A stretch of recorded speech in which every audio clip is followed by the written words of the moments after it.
तो बेटा आज हम लोग बात करेंगे करीबन 25 इंपॉर्टेंट टॉपिक्स की क्लास 12 फिजिक्स की जो एग्जामिनेशन के लिए बहुत ज्यादा इंपॉर्टेंट है। ऐसा मैं क्यों कह रहा हूं अभी मैं आपको बताऊंगा।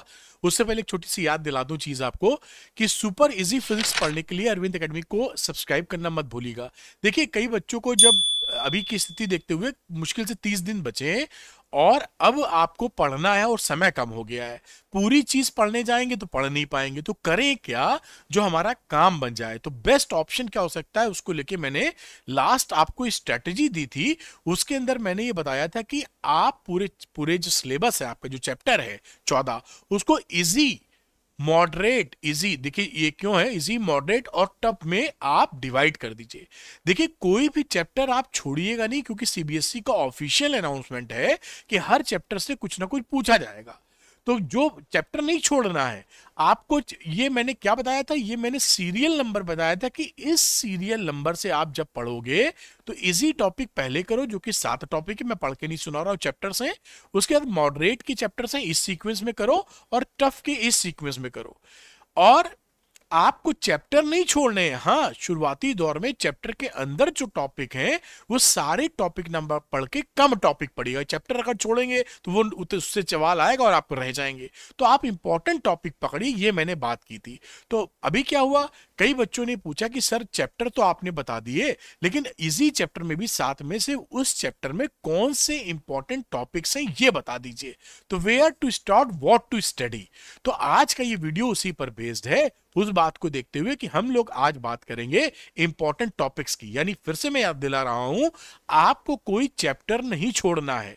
चैप्टर के अंदर जो पढ़ना है वो ये इंपॉर्टेंट टॉपिक पढ़ के शुरुआत कीजिए जिससे आपका 80-90% हिस्सा कवर हो जाए जो आपके एग्जाम में पूछा जाता है, जिससे कम समय में हाई प्रोडक्टिविटी हाई एफिशिएंसी दे सके। बात समझ रहे हैं ना।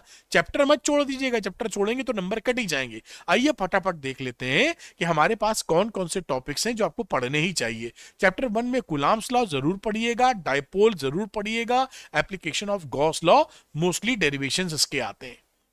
ये आएगा ही आएगा, पक्का मान लीजिए एक एप्लीकेशन ऑफ गॉस लॉ आपसे पूछा ही जाएगा, इसको तैयार कीजिए। दूसरे चैप्टर की मैं बात करूं तो इक्विपोटेंशियल सरफेसेस जो कि बहुत इंपॉर्टेंट है, potential energy of system of charges, mostly इससे न्यूमेरिकल पूछे जाते हैं लेकिन ये बहुत इंपॉर्टेंट टॉपिक है, काफी पूछा जाता है। एनर्जी स्टोर्ड इन कैपेसिटर, इससे भी सवाल बहुत बनते हैं। चैप्टर नंबर 3 की बात करता हूं, ड्रिफ्ट ऑफ इलेक्ट्रॉन्स, जिसमें न्यूमेरिकल्स और डेरिवेशन यानी ड्रिफ्ट वेलोसिटी वाला जो न्यूमेरिकल डेरिवेशन है वो आता है। और I is equal to N E V D वाले जो फॉर्मूला है NEAVD वाला, इस पे छोटे छोटे न्यूमेरिकल आते हैं, 2-3 नंबर में भी आते हैं जो आप आसानी से कर सकते हैं। Temperature dependence of resistivity, mostly इसमें आपको न्यूमेरिकल्स मिलेगा कि टेम्परेचर बढ़ाने पर रेजिस्टिविटी या रेजिस्टेंस कितना हो जाएगा। किरचॉफ रूल आपको पता होना चाहिए, कभी कभी थ्योरम पूछ लेते हैं वरना न्यूमेरिकल बनाते हैं बहुत आसानी से इसमें। Wheat stone bridge very important है, इसको किसी कीमत पे नहीं छोड़ा जाना चाहिए। Moving charges and magnetism, motion in a magnetic field, ये इंपॉर्टेंट है। जब ये 90 डिग्री पर इंटर मारता है तो सर्कुलर मोशन करता है मैग्नेटिक फील्ड के, और ऑब्लिकली तिरछा मारता है तो हेलिकल मोशन करता है, आपको पता होगा। उसमें पिच और टाइम पीरियड निकालने वाली बात। फोर्स बिटवीन पैरेलल वायर्स, इससे सवाल आना पक्का है, वेरी इंपॉर्टेंट। आपके बोर्ड्स में कुछ ना कुछ इससे आता हुआ जरूर आपको मिलेगा। मूविंग कॉइल गैल्वेनोमीटर कन्वर्जन वगैरह, कि गैल्वेनोमीटर को एमीटर में, गैल्वेनोमीटर को वोल्टमीटर में कैसे चेंज करते हैं, एकदम आपको आना चाहिए। चैप्टर नंबर 5 की करें, मैग्नेटिज्म मैटर, मोस्टली ये थ्योरेटिकल चैप्टर है। बार मैग्नेटिक प्रॉपर्टीज ऑफ मटेरियल से लिख लीजिए, कुछ ना कुछ आ गया, पैरामैग्नेटिक, फेरोमैग्नेटिक, डायमैग्नेटिक सब्सटेंस में बात की जाए तो। अब इसके बाद इलेक्ट्रोमैग्नेटिक इंडक्शन, अपनी कॉपी लेके नोट कर लीजिएगा ये, तो इससे आपको ये टॉपिक शुरू में पढ़ेंगे तो चीजें तेजी से हो पाएंगी और आसानी से आप कर पाएंगे। लेंज लॉ बहुत इंपॉर्टेंट है, Faraday's law, Lenz law Faraday law तो सोल ऑफ द चैप्टर है, आत्मा है इसकी। और self and mutual induction, L और M जो पूछा जाता है, coefficient of self induction and mutual inductance, वो आप जरूर तैयार करके रखिए। चैप्टर नंबर 7 की बात करें, अल्टरनेटिंग करंट की, तो सीरीज LCR सर्किट महा इंपॉर्टेंट है, आप जान ही रहे हैं। पावर एसी सर्किट्स आपको तैयारी अच्छी होनी चाहिए। ट्रांसफॉर्मर्स आप अच्छे से तैयार कीजिएगा, इससे भी कुछ ना कुछ आपके यहां जरूर पूछा जाएगा। चैप्टर नंबर 8 की बात करें तो डिस्प्लेसमेंट करंट वेरी इंपॉर्टेंट, इसमें न्यूमेरिकल भी बनते हैं, वो भी पूछे जाते हैं। इलेक्ट्रोमैग्नेटिक स्पेक्ट्रम के यूजेस आपसे पूछे जाएंगे काफी।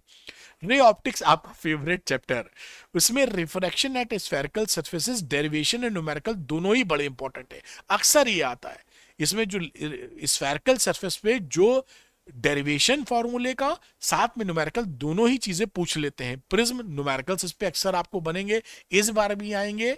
और ऑप्टिकल इंस्ट्रूमेंट पूरा पढ़िएगा, इससे एक डायग्राम भी अक्सर आता है। कंपाउंड माइक्रोस्कोप और टेलीस्कोप के 4 डायग्राम है, जो कि है फाइनल इमेज एट डी या फाइनल इमेज एट इंफिनिटी, उनके चारों डायग्राम की अच्छी प्रिपरेशन आपकी होनी चाहिए।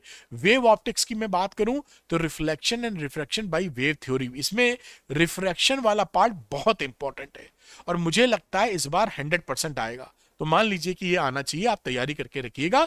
इन दोनों में से एक तो हर दूसरे साल आता है, दूसरे साल नहीं 3 साल में 2 बार आता है, ऐसी स्थिति है। इंटरफ्रेंस एंड वाईडीएससी के ऊपर न्यूमेरिकल आपको मिलेंगे। डिफ्रैक्शन कोर्स में है, कई बच्चे सोचते हैं कोर्स में नहीं है, तो इसको भी तैयारी कर लीजिएगा जिससे छोड़ने वाली स्थिति ना बने।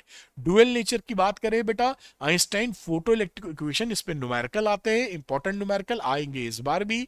सभी ग्राफ्स, सारे कई ग्राफ्स हैं डुअल नेचर में, वो सारे ग्राफ्स आपको अच्छे से आने चाहिए।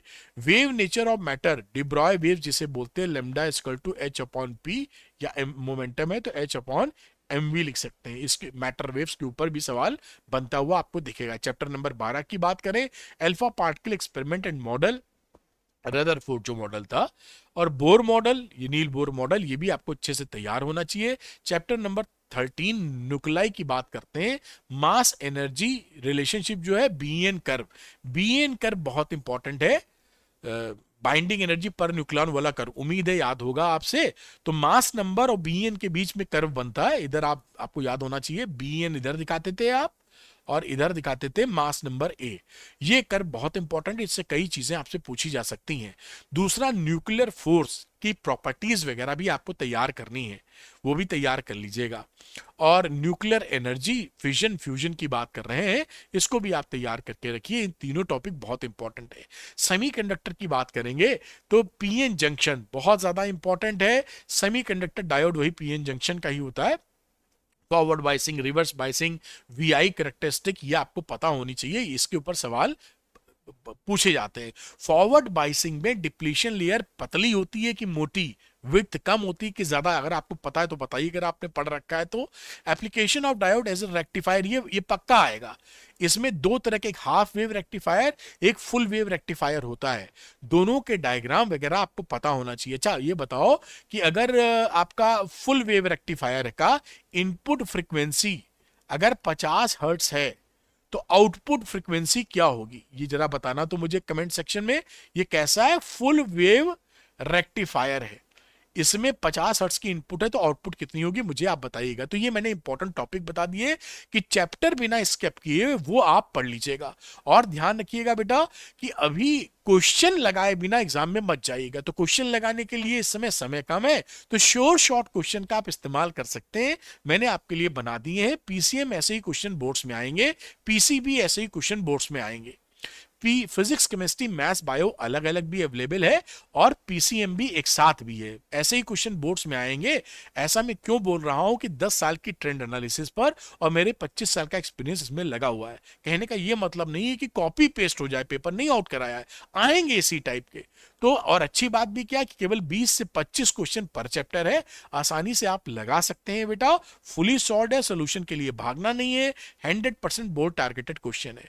और गुड न्यूज क्या है कि जहां पर फिजिक्स वाला कोर्स इन्वॉल्व है वहां पर मैंने पूरी एनसीईआरटी क्लास 12 फिजिक्स के एक्सरसाइज और एग्जांपल्स का वीडियो रिकॉर्ड करके सरल भाषा में, सुपर इजी लैंग्वेज में यहां पर आपको प्रोवाइड कर दिया। अगर आप श्योर शॉर्ट क्वेश्चन लगाने के बाद कहीं एनसीईआरटी भी देख लेते हैं इस कोर्स के अनुसार, तो आपका धांसू रिजल्ट आना पक्का है। श्योर शॉर्ट रिजल्ट के लिए श्योर शॉर्ट क्वेश्चन लगाइए।